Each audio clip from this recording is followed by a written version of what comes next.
you mentioned the development program, Joe Dan, and I think this is fair to say. I don't think I'm saying anything controversial here. Toyota has been the best development program in NASCAR for the last several years, with all the talent that you guys have put through there and even produced just for the sport, even beyond Toyota that we've seen go to other manufacturers. It's just been phenomenal.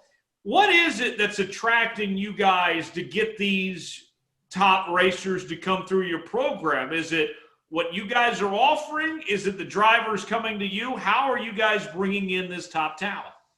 Well, we depend on Tony Stewart to put that stuff out there. Okay, I don't know if you've heard that story about Tony Stewart with us and him making the article earlier this year about that we're ruining kids' careers. So I didn't know if that was. I'm sorry, y'all hadn't heard the Tony Stewart story. That was a jab. Oh, yeah. Anyway, you know, it's really incredible because we've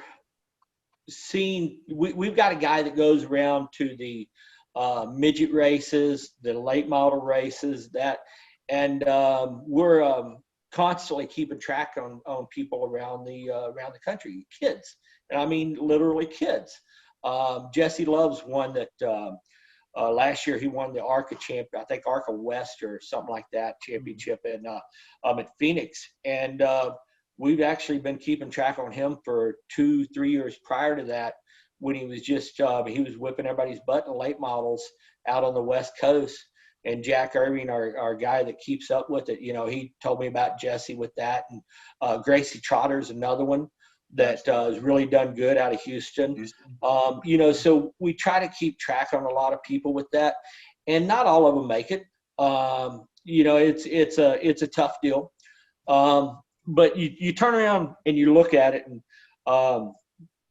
two of the Hendricks drivers right now.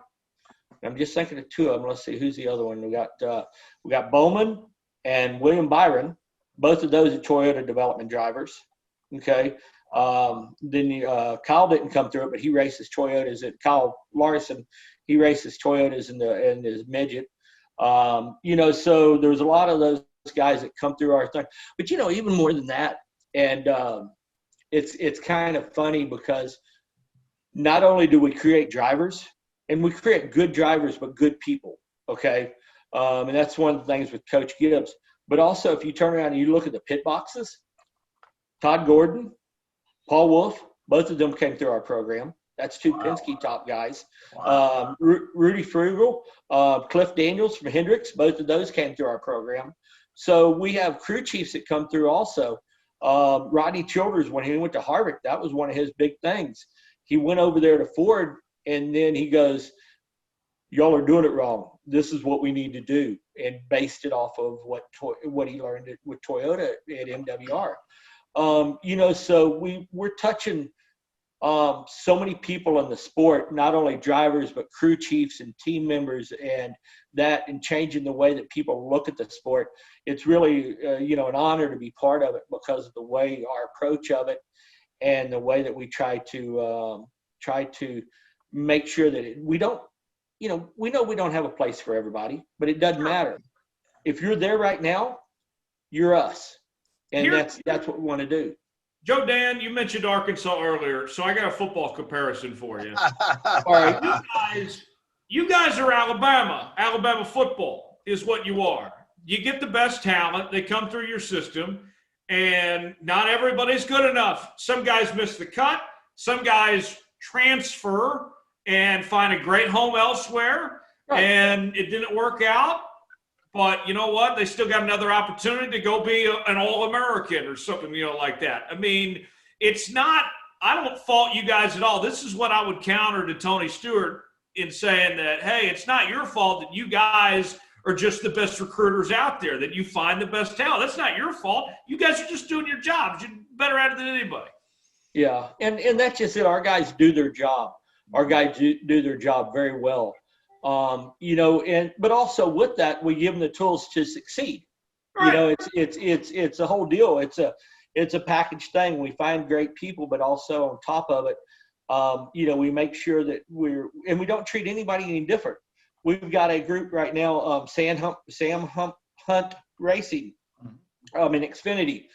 This is their first year, and we're trying to give them everything that Joe Gibbs Racing gets. In the truck series, Bill McAnally Racing, same type deal. And Bill McAnally came in last year, and they had a young kid, or they have a young kid by the name of Derek Kraus. And Derek sat there and barely missed the playoffs in a bad year for us in trucks. He was, I think he missed the playoffs by about like 5 points last year as a rookie. But we treated him just like anybody else and gave him the same chance that we gave everybody else. And it's like I say about two of my favorite crew chiefs that I've worked with. And when I say my favorite, it's because of the way they use the resources, is Adam Stevens and Paul Wolf. Those two guys would listen to everything you had to say.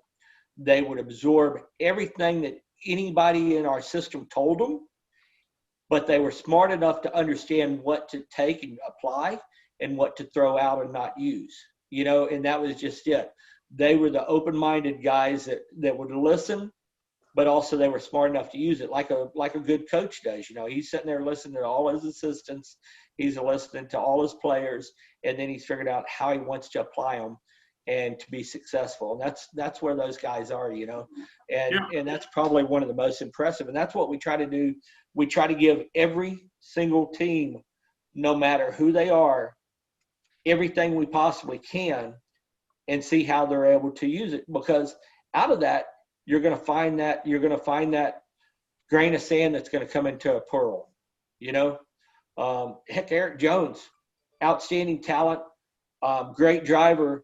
He got his deal because he went down there to the snowball. Kyle Busch is running the snowball derby. Kyle's leading it. Eric comes up there, pressures him hard, burns Kyle's tires off by pressuring him that hard. Eric cools back down, comes up, beats Kyle, and wins the snowball derby. Kyle gets out of his car at the ends of it, doesn't go congratulate him, or I don't know if he did or if he didn't, but what he did do was he went and got his phone. He called Ed Laukus, which is my boss's boss's boss, and told him, I found your next deal right here. You got to sign this kid. And he turned around and he won a truck championship. He almost won an Xfinity championship and did great for us in Cup. And, with the next gen car, there's no telling where he's going to be at in the future. He's one of those smart kids that's a good racer, and that was nothing more than that. And so you got feelers out there the same way a high school coach is going to get his butt kicked by somebody and then call the college coach up and go, you got to look at this guy. Absolutely. Okay, he's the deal. He's the real deal. Same type thing,